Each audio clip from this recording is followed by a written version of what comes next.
Boa noite! Chegamos para a nossa aula da semana e esse momento é aquele especial que a gente revisa nossos conteúdos, que a gente fica ligado em tudo que rolou durante a semana. Na segunda-feira, a gente teve a aula sobre fake ethics, sobre fake news e sobre pós-verdade. E na quarta-feira, né, que foi ontem, a professora Dalene não veio, estava de aniversário, mas teve o professor Rufino, que fez a aula para vocês e falou com vocês sobre elementos da comunicação. Então, agora é hora da gente revisar ponto a ponto, porque afinal de contas, ó, quem ficou em casa com alguma dúvida, quem perdeu alguma parte de uma das aulas, ou da segunda, ou da quarta-feira, e está a fim de saber o que aconteceu, a hora é agora, porque hoje é hora da nossa revisão semanal. Vamos fazer uma revisão de fake news, fake ethics, e vamos também rever os elementos da comunicação, tá bom? Porque revisar conteúdos é uma forma da gente se aprofundar e melhorar o nosso conhecimento, o nosso aprendizado. E se ficou em dúvida, chama ele, pede o VAR. O VAR está exatamente para esclarecer aquele ponto que você deixou passar, que você não viu. Pois vamos de VAR. Vamos, valendo. Fake news, fake ethics. Fake, essa palavra fake já diz muito, né, gente? Fake quer dizer qualquer coisa que seja falsa. Estamos vivendo uma era de falsidade, de mentiras que rolam na internet, principalmente.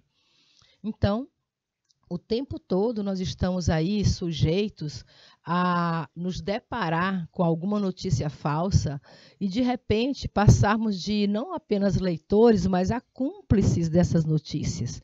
Então, uma forma da gente se blindar é reconhecer, é duvidar, é pesquisar, para não cair nessa de cometer erro, já chega que os outros estão errando, não é por isso que você vai errar também. Então, antes de dar um like, antes de comentar e principalmente de compartilhar, de espalhar, disseminar notícias falsas, verifique primeiro. Agora há pouco mesmo eu recebi no meu telefone a notícia, né? Veio que um ator da Globo famoso foi preso por pornografia infantil. Pensei, fake news. Aí o que eu fiz? Não abri o link. Fui lá nos outros portais, que são portais de comunicação nacional, como G1, a UOL, o próprio Google. E não é que é verdade? Não era fake news. Realmente aí o ator José Dumont, grande ator, né? Foi pego aí nesse rol da pedofilia, né? Pedofilia, de crimes de pedofilia, então, virtual. Então, assim, vamos ver o que vai acontecer, mas não era uma fake news, tá bom? Mas sempre façam isso, investiguem primeiro, antes de passar à frente, vai saber, vai conhecer, vai ler, porque você compartilhar sem ler a coisa, você corre o risco, inclusive, de contaminar seu aparelho celular, seu computador com vírus, e aí você já sabe o que acontece, né? Então, vamos lá. Revendo fake news e fake ethics hoje, lembrando, fake news. Eu tenho aquele meu ditado de sempre para mim, porque se é fake, não é news, não é isso? Fake quer dizer falso. Deixa eu pegar aqui nosso pincel, nossa canetinha. Se é fake, é falso. Logo, se é fake, não pode ser news, porque news quer dizer notícia. E notícia é fato. É fato, é o que está acontecendo, é aquilo que acontece independente do nosso desejo.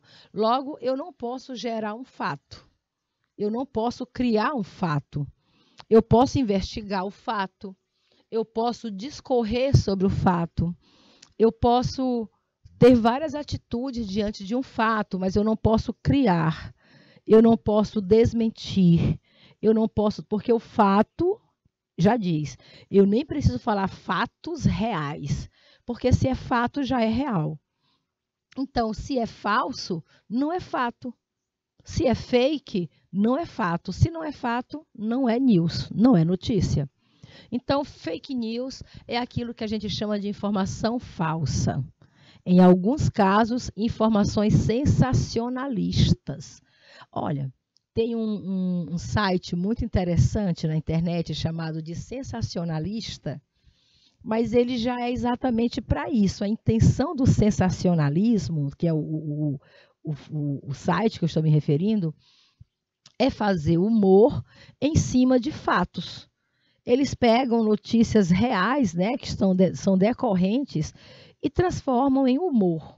Aí por isso que a página lá é chamada de sensacionalista.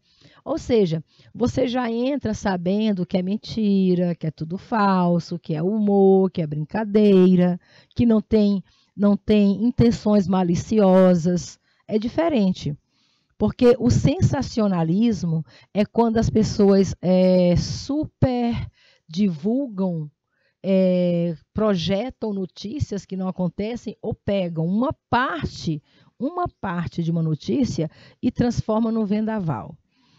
Então, em alguns casos, sensacionalista apresentada como fato, a informação falsa, ela é apresentada como se fosse um fato, ela é publicada e disseminada, na maioria das vezes, adivinha onde? Na internet. Ela parece verdade. Olha a fake news como é perigosa, gente. Ela parece verdade. Ela poderia até ser verdade. Ela é tão parecida com a realidade que ela poderia ser verdade. Porém, algumas partes são verdades, mas se você pega no sentido global, não é uma verdade. Olha o porquê que ela é tão fake, né? Porque ela realmente, vamos dizer, tem um amigo meu que chama notícia falsa de notícia genérica. Ele diz logo assim, isso aqui é notícia genérica. Quer dizer, é uma notícia similar à realidade. Só que se você analisar no sentido maior, você vai encontrar muitas informações falsas que vão distorcer o conhecimento que a gente tem. E aí é que mora o perigo, tá bom? Aí é que está o alerta, porque você termina desinformado. Anotem isso.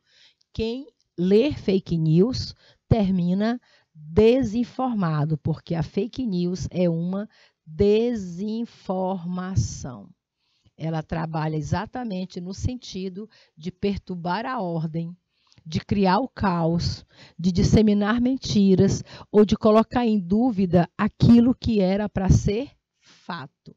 Ela pega o fato e transforma em dúvida ou transforma em outras alegações.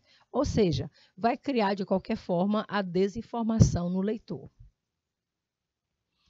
Aqui, exemplos de fake news, né? Por que publicar uma notícia falsa? Você pode perguntar, mas por que é? O que é que a pessoa ganha?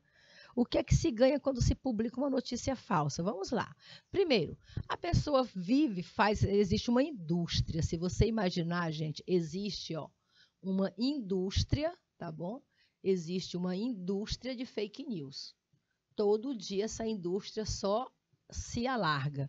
E por que já existe essa indústria de criar fake news?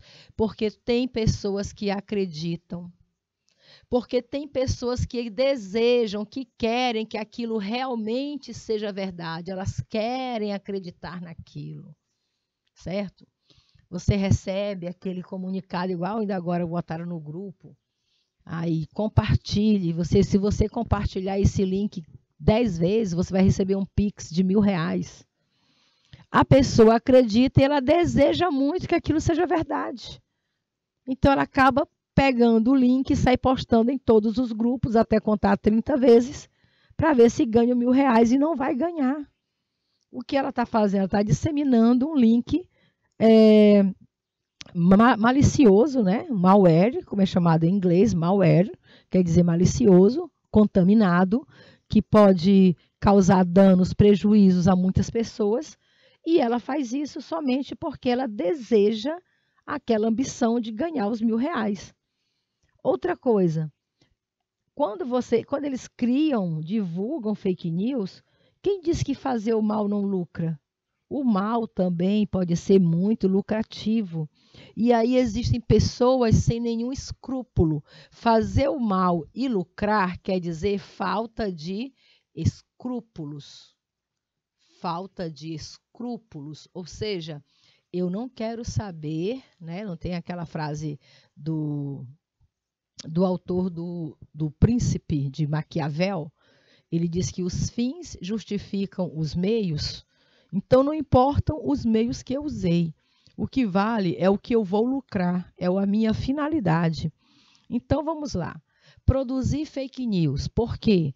Porque tem pessoas que acreditam, porque tem pessoas que desejam que aquilo de fato ocorra, porque tem pessoas que querem fazer o mal e lucrar com a mentira falsa, e porque tem empresas, como eu falei, indústria, gente, não é mais só empresa, não é indústria, uma fábrica de fake news. Então, isso gera dinheiro, isso gera visualização. Olha uma fake news aqui publicada, adivinha onde? Num dos maiores jornais do Brasil. Uma fake news publicada num dos maiores jornais do Brasil, que depois foi desmascarado que era mentira. E até essa pessoa famosa que você está vendo, que queria ser candidata a presidente da República, não é isso? Acabou sendo desmoralizado e saiu até do cenário político, ficando somente nos seus programas de TV, depois da mentira que foi publicada, de que ele teria a aprovação de 60% da população brasileira para ser candidato à presidência da República. Depois que foi confirmado que isso era uma fake news, o jornal fica desacreditado e, principalmente, a pessoa fica desacreditada. A gente nem vai dizer que foi ele quem criou. Alguém criou a fake, alguém caiu na fake. Se um grande jornal como o Estado de São Paulo cai numa fake news dessa, imagina nós. Quem somos nós, pobres mortais? Continua. Aí aqui você tem um outro lado da fake news, que é a fake ethics. E o que é a fake ethics? É a falsa moral. Vamos lembrar, a fake ethics é falsa moral. É aquele ditado: faça o que eu digo, mas não faça o que eu faço. Ora, mas se Jesus coloca na Bíblia, tem lá no livro sagrado, que a gente não deve semear palavras, que a gente tem que semear ações, atitudes. Então, são as minhas boas atitudes que vão servir como exemplo para as outras pessoas. E aí chega alguém e diz, olha, faço o que eu digo, mas não faço o que eu faço. Quer dizer, eu vou pregar a palavra de Deus, mas não vou segui-la. Então, por que eu irei pregá-la se eu não estou seguindo? Como é que eu posso pregar a paz e o amor e ser a favor da pena de morte? E ser a favor de dizer que bandido bom é bandido morto? Isso aí é uma fake ethics. Como é que eu durmo com a Bíblia debaixo do meu colchão e apoio que todo mundo sai armado na rua, matando uns aos outros? E comemoro se um bandido foi assassinado durante algum... Eu não tenho que comemorar, eu tenho que ter pena, solidariedade pelo ser humano. Porque Deus, Jesus Cristo, perdoou até os seus próprios inimigos. E se sou eu, seguidora de Cristo, que durmo sobre a Bíblia, como é que eu posso levantar a cabeça e dizer que eu tenho moral em falar de Deus no amor, na paz, na irmandade e defender pena de morte e comemorar bandido morto? Gente, nós temos que ser coerentes com nossas atitudes. A fake ethics é exatamente isso. É quando você fala uma coisa, mas fala uma coisa, mas age de forma diferente. É a grande diferença entre o falar e o agir. E é o que nós temos aqui representado por essas duas tirinhas. Vejam só. De um lado, você vê duas pessoas, certo? Dois homens vestidos com roupas diferentes, um de paletó e gravata, o outro com roupas características da religião e da cultura, principalmente, né, da cultura muçulmana. Então, de um lado você vê o símbolo do cristianismo, que é a cruz, onde morreu Jesus Cristo. É o símbolo do cristianismo. Do outro que a gente tem o muçulmanismo ou islamismo, certo? O que é o Islã? O islamismo é uma crença que acredita em Deus, mas ainda hoje espera o Filho de Jesus, espera o Filho de Deus. eles não interpretam, eles não adotam o Novo Testamento. Para eles, a Bíblia, o Alcorão deles é só o Velho Testamento. Eles estão até hoje esperando o Filho de Deus, que vai trazer para ele não a paz. O Filho de Deus vai trazer justiça e igualdade ao mundo, equilíbrio ao mundo. Olha como eu posso interpretar, como eu posso entender o que é o islamismo. Que mal tem alguém acreditar em Deus e acreditar que o Filho de Deus vai trazer justiça ao nosso povo, vai trazer liberdade ao nosso povo. E o outro lado, você tem um que defende o cristianismo. Esse do lado de cá, que está de azul, ele é cristão. Ele acredita que Deus já trouxe o seu filho já morreu na cruz, pregando a paz. Não é isso? Aí agora estão conversando sobre religião. Aí de um lado, o do cristianismo diz assim: sua religião é violenta, se referindo ao islamismo, certo? Mas olha do lado de cá o que já aconteceu dentro do cristianismo. O cristianismo, você pensa que esse kkkk aqui é rindo na internet? Não é. Esse kkkk é uma abreviatura do Klan Klux. Como é o nome? Klan Klux. Ku Klux Klan, que era uma seita, é uma seita extremista, e além de extremista, violenta, e além de violenta, racista. Uma seita racista de homens brancos que se vestiam com roupas de capuz branco e matavam pretos.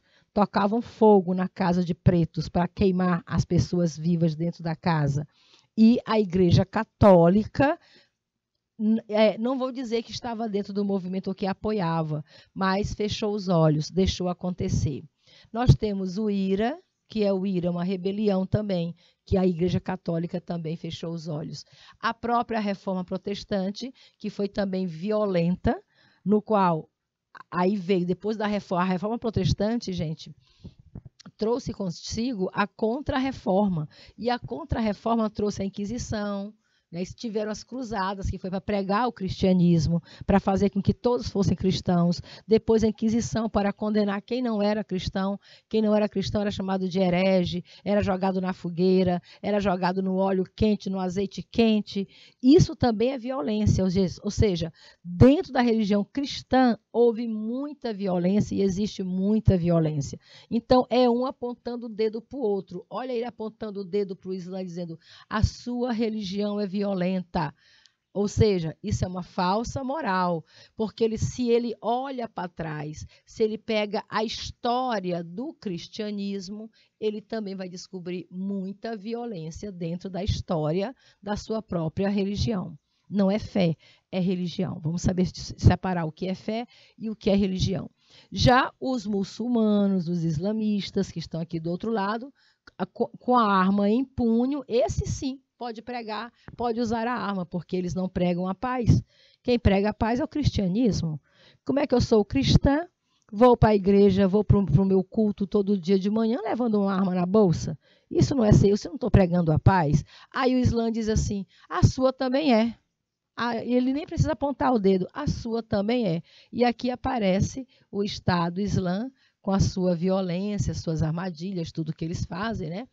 Então, é um apontando o dedo para o outro. Ou seja, para você chegar e apontar o dedo para alguém, dizer que você é violento, que você é isso, você não pode ter um histórico de mortes e de guerras atrás de si, como aconteceu aqui na charge. Entenderam como a charge é crítica?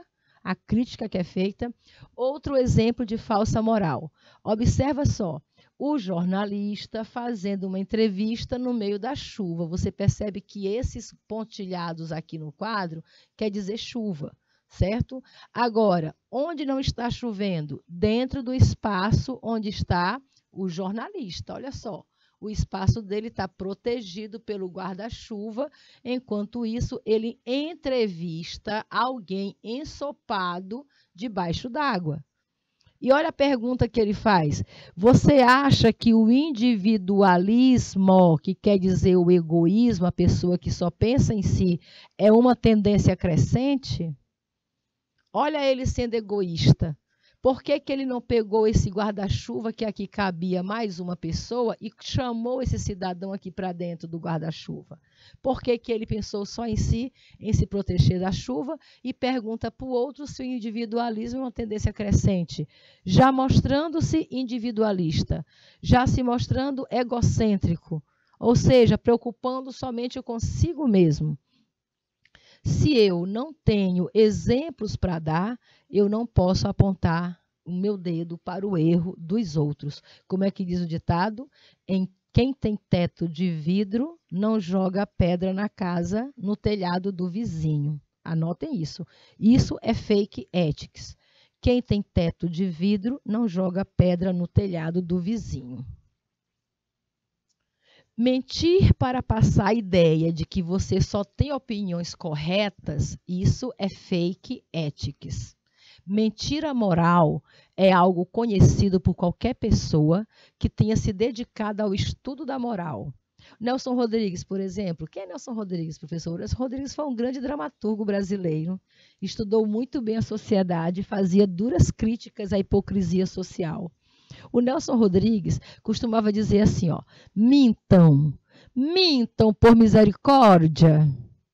Né? Ele analisava a sociedade, todo mundo usando máscaras, fingindo ser o que não é, aquela foto que você publica na sua rede social, cheia de filtros, com os olhos azuis, verdes, a pele branca, bonita, aí você vai encontrar a pessoa pessoalmente e nem reconhece.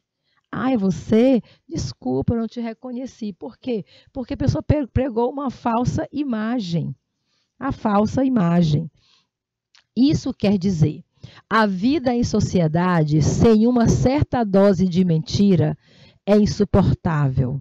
Somos muito frágeis para viver à base da verdade 100% do tempo. Uma vida transparente seria irrespirável.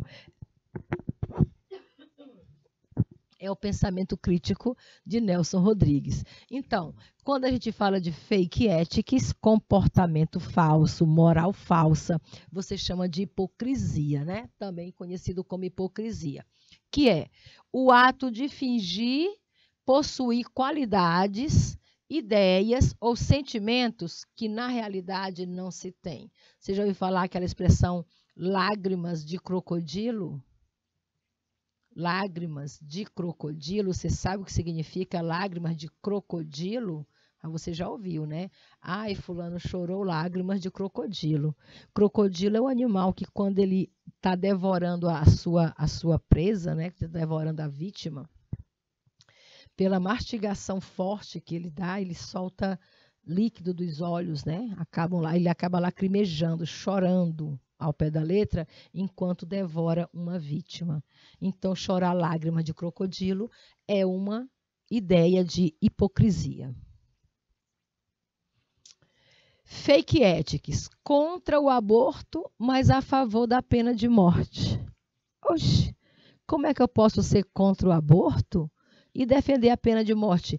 Teve agora essa matéria de 2013, feita pela Fernanda Marinho, mas se você pesquisar há poucas semanas, o Datafolha, ou foi algum outro centro de pesquisa, realizou uma pesquisa no Brasil de quem era a favor do aborto. Aliás, comprovou que mais de 70% da população é contra o aborto.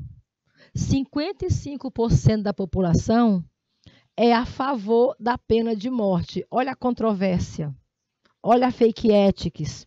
Quer dizer, se 70% do entrevistado é contra o aborto, ou seja, é contra matar um bebê ainda no ventre, mas desses 70%, 55% é a favor da pena de morte, de matar uma pessoa que já tem vida, que já está aqui fora, já tem família, que poderia pagar a pena de outra forma e não com a morte. A morte da pessoa vai trazer o que de volta?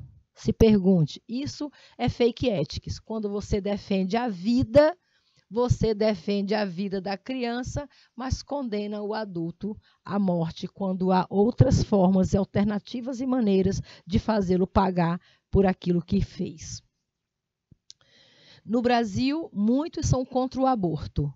Ao mesmo tempo, muitos não, já tem número, né? Já são 70% dos brasileiros são contra o aborto. Ao mesmo tempo em que são a favor da pena de morte, que segundo a última pesquisa, 55% são a favor da pena de morte, o que não faz sentido algum. Veja, por exemplo, aquele assassino em série que hoje é julgado por muitos que não se conformam ao vê-lo preso e vivo. Já foi um inocente feto no ventre de sua mãe amada. Então, se esse assassino em série, a mãe dele lá atrás tivesse optado por um aborto, se a mãe fosse fazer um aborto, quem seria ruim era a mãe, né? O feto, porque matou um feto inocente. Ou seja, gente, a gente não pode ter dois pesos e duas medidas. Ou você é a favor da vida ou você é contra a vida. Não adianta defender, né, ser contra o aborto se você é a favor da pena de morte. Isso aí é contradição. Desta forma, o que é, afinal, o direito à vida? É proteger um feto e favorecer a morte de alguém que agiu extremamente errado aos olhos de quem julga, porque a pessoa que julga hoje é a pessoa que amanhã também estará sendo condenada por algum outro motivo. Pergunta: quem somos nós para julgar? E, ao mesmo tempo, quem somos nós para acreditar que temos o direito de influenciar drasticamente na vida de uma mulher que não quer ser mãe, apesar de estar grávida? Quem garante que este feto, ao nascer, será uma pessoa feliz com a sua família? Será que ele vai ter uma boa educação? Uma mãe e um pai de 13 ou 15 anos de idade serão pais capazes de gerar uma pessoa adulta que saiba o que é a vida? Eu tenho exemplo disso na escola que trabalho. Tenho uma aluna de 11 anos que os pais eram adolescentes. A mãe e o pai viciados em droga. A criança nasceu. E hoje a criança vive de lá em lá, já foi estuprada num lugar, já foi estuprada em outro, já tentou, tem 11 anos e já tentou até suicídio. Vejam só o que é o drama da vida. O texto que você leu demonstra da autora. O que é que você percebeu da autora? Primeiro, um posicionamento parcial sobre palavras versus atitudes. Ela foi parcial no posicionamento dela, quando ela mede palavras com atitudes, porque isso é fake ethics, né? Ou você percebeu da autora um posicionamento antiético, ela foi antiética ao expor opiniões individuais? Ou você acha que a autora defendeu o seu ponto de vista crítico sobre o comportamento social? Defendeu o seu ponto de vista crítico sobre o comportamento social? Ou você acha que ela foi imparcial quanto ao tema direito à vida? Dizer que ela foi imparcial é dizer que ela não se posicionou. Na verdade, ela deu o seu posicionamento, o seu ponto de vista crítico sobre o comportamento social. Ela disse: quem somos nós para julgar? Ao abordar várias questões sobre o direito à vida, a intenção da autora o que é que ela pretendia quando ela abordou várias questões sobre o direito à vida? Ela queria defender os apoiadores da pena de morte. Você acha que ela defendeu os apoiadores da pena de morte? Ou você acha que a intenção da autora é apoiar a causa contra a pena de morte? Ou ela quer apoiar a causa feminina do direito ao aborto? Ou ela quis, na verdade, apontar contradições entre os que pensam, falam, fazem e julgam corretamente? É isso. Ela quis apontar as contradições dessas pessoas que falam, que fazem e acham que julgam corretamente. Na verdade, ela coloca lá, né, Conceição? Olha a Conceição participando aqui. A Conceição está me falando o seguinte. Boa noite. Professora, a pena de morte, uma vida pela outra. Pois é, Conceição. É igual aquela lei, né? Tem aquela lei deixa eu ver se eu me lembro o nome da lei, que é uma mão pela outra, um olho por um, dente por dente, olho por olho. Como? Código de Talião. Viu só? Nosso diretor de imagem aqui sabe tudo, é uma enciclopédia, graças a Deus. Professora, a pena de morte é uma vida pela outra. Ela diz assim, morte só para quem é assassino, concordo. Pois é, Conceição, mas aquele assassino passou por um ventre. O assassino, lei de Talião, exatamente. O assassino passou por um ventre, tem mãe, nasceu, mamou, né? Fez coisas erradas, matou. Tem outras formas dele pagar, tem formas até piores do que matar. Matar não vai resolver, não vai trazer o outro que está vivo. Eu acho que tem que cumprir a lei, aumentar a pena, colocar 90 anos e deixar passar os 90 anos pagando a pena, entendeu? E não com as mordomias, com as saidinhas, com não sei o quê. Tem que fazer cumprir a pena. Não sou a favor da pena de morte, mas sou a favor da mulher escolher o que ela quer fazer com o corpo dela. Mas você, minha princesa, tem o direito também de se posicionar e defender o que você pensa. Concordo plenamente, tá bom? A gente só tem opiniões contrárias, mas as duas opiniões válidas, Conceição. Obrigada por participar da aula, tá bom? Vamos continuar. Quando você fala de fake news, tem um texto que diz assim, olha, ao declarar emergências pelo novo coronavírus, o diretor-geral da Organização Mundial da Saúde colocou o combate à disseminação de rumores e desinformação, colocou o combate à disseminação de rumores e desinformação, como eu falei para vocês, o que a fake news quer é exatamente isso, né, Conceição? É desinformar a gente entre as principais recomendações aos países. Isso porque, após se tornar uma preocupação global, a doença misteriosa, que é o coronavírus, tem sido alvo constante de informações falsas. Só o que rolou foi de informações falsas de coronavírus.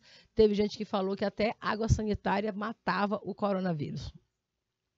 Que vão de teorias da conspiração a receitas sem embasamento científico para prevenir o contágio. Eu vou ler de novo a minha participante aqui, ela diz. Mas é aí que ele, se a pena de morte serve para assassino, a família da pessoa que perdeu o seu familiar fica mais em paz, porque está sabendo que ele está no mesmo lugar que ele botou o parente dele.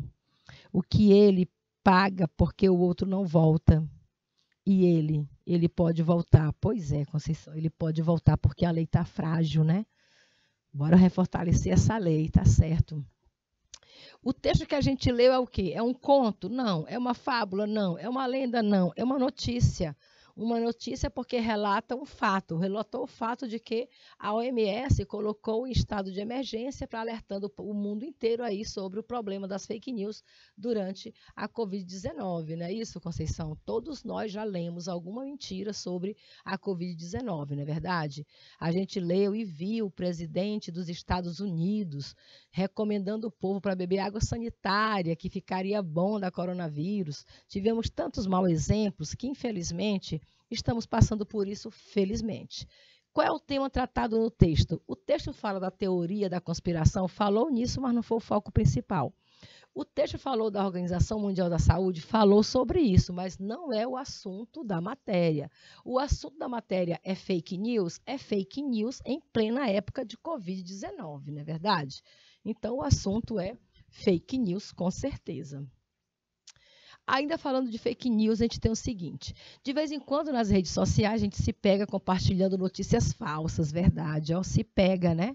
Fica fotos modificadas, que são as montagens, boato de todo tipo, a gente vê aí na internet. O problema é quando a matéria é falsa, tá bom? E pior ainda, se é matéria falsa que não foi criada por motivos humorísticos ou literários, como eu falei para vocês.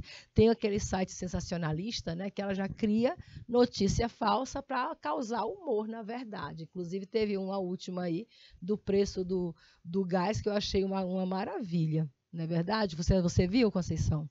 o preço do gás a 20 centavos, mas para prejudicar a imagem de um partido, de um político, não importa, de qualquer posição ou tendência. Inventa-se uma arbitrariedade, uma falcatrua, joga-se nas redes sociais e aguarda-se o resultado. Nesse caso, a multiplicação da notícia falsa, que está sempre sujeita a ser denunciada juridicamente como injúria, calúnia ou difamação, se dá em várias direções. Vai embora, né? Você jogou uma coisa ruim sobre um político, meu Deus, vai longe. Antes de curtir, antes de comentar ou antes de compartilhar, a pessoa diz, olha, eu procuro checar as fontes e aos links originais. Eu também, viu? Aqui foi a B. Tavares quem publicou isso aqui, lá na cartafundamental.com.br, tá bom? Eu também, B. Carvalho, também vou checar as fontes, qualquer que seja, como eu falei aqui, quando a gente começou a aula. Na hora que eu soube lá da prisão do ator da Globo, um ator que eu admiro bastante, um ator que fez o papel de Severino, lá em Morte e Vida Severina, o meu nome é Severino, não tenho outro de pia, José Dumont, entendeu? Aí preso hoje com pornografia infantil, eu fiquei abaladíssima, eu pensei que fosse fake news. Aí eu abri os portais, fui checar, olha só, fui checar as fontes e vi que é verdade, né? Infelizmente. O texto expõe a preocupação de uma leitora de notícias online, o texto, né, coloca a preocupação de uma leitora de notícias online, de que o compartilhamento de conteúdos falsos pode ter como consequência, qual seria a consequência de compartilhar conteúdo falso? Displicência natural das pessoas que navegam pela internet, desconstrução das relações entre jornalismo e literatura, impossibilidade de identificação da origem dos textos ou a consequência, a disseminação de ações criminosas na internet. Quando você compartilha uma notícia falsa sem checar antes a fonte, só porque a notícia te emocionou, abalou teus olhos, porque a notícia te agradou, porque você gostaria que mesmo que fosse verdade, então a gente acaba acreditando nisso, né? Então, isso aí é disseminação de ações criminosas na internet. E na aula de ontem, vocês viram falar sobre elementos da comunicação, não é isso? Ou seja, para que haja comunicação, esses 5 elementos aqui têm que funcionar de qualquer forma, tá bom? Sem eles, ó, não vai rolar nada. Olha só, esses 6 elementos aí tem que estar funcionando completamente, senão não vai haver comunicação.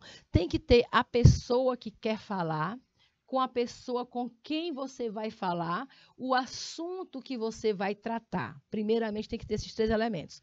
Eu quero falar para a Conceição sobre a revisão amanhã de Amarante. Estaremos amanhã em Amarante, ô terra bonita, fazendo uma mega revisão lá para os jovens que vão fazer o Enem, né? Para os jovens que estão se preparando para o Enem. Então, eu tenho esse assunto a tratar com a Conceição. Aí o que acontece?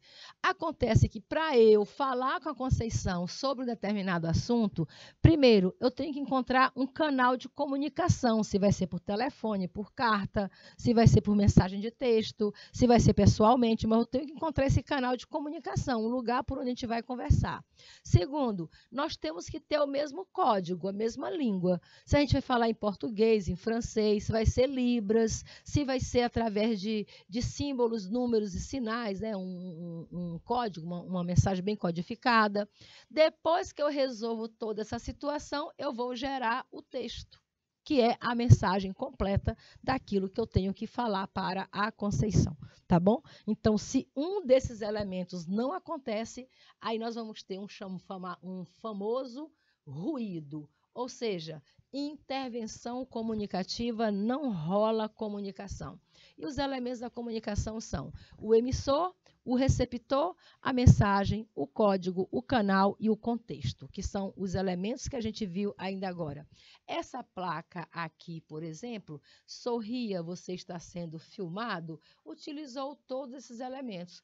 Quem passou a mensagem, para quem vai a mensagem, qual é a mensagem, o código que foi utilizado, o canal que foi utilizado e a mensagem que foi gerada.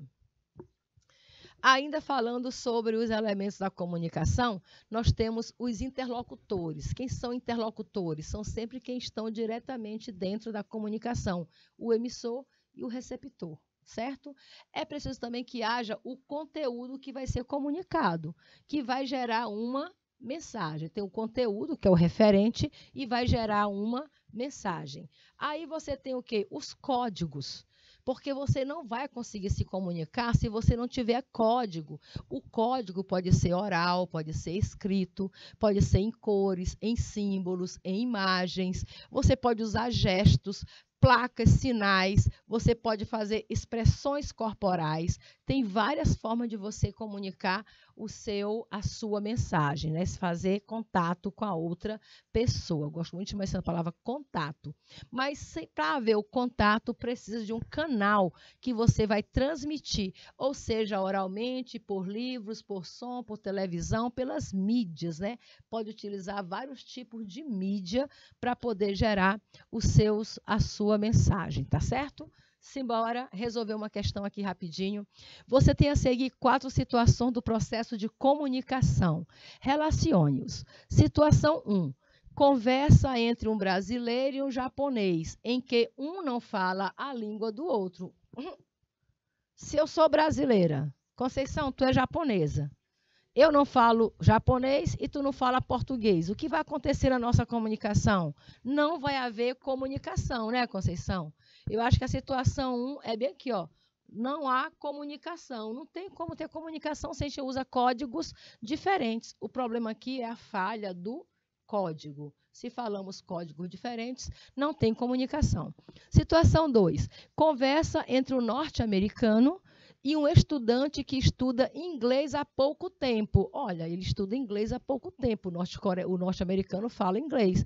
Ou seja, eu acho que eles vão ter uma comunicação, pode ser boa ou restrita, né? Ou é boa ou é restrita. Um dos dois. Deixa eu ver a próxima. Palestra de um professor universitário para aluno de ensino médio. Vai ser boa.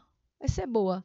Palestra de um professor universitário a outros professores universitários é perfeita. Olha aqui o 4, é perfeita. Vamos ver os outros. Então, a comunicação é restrita entre o americano e o estudante de inglês. O que mais? Não tem comunicação entre o japonês e o brasileiro. A comunicação é boa numa palestra entre professores de universidade e alunos do ensino médio.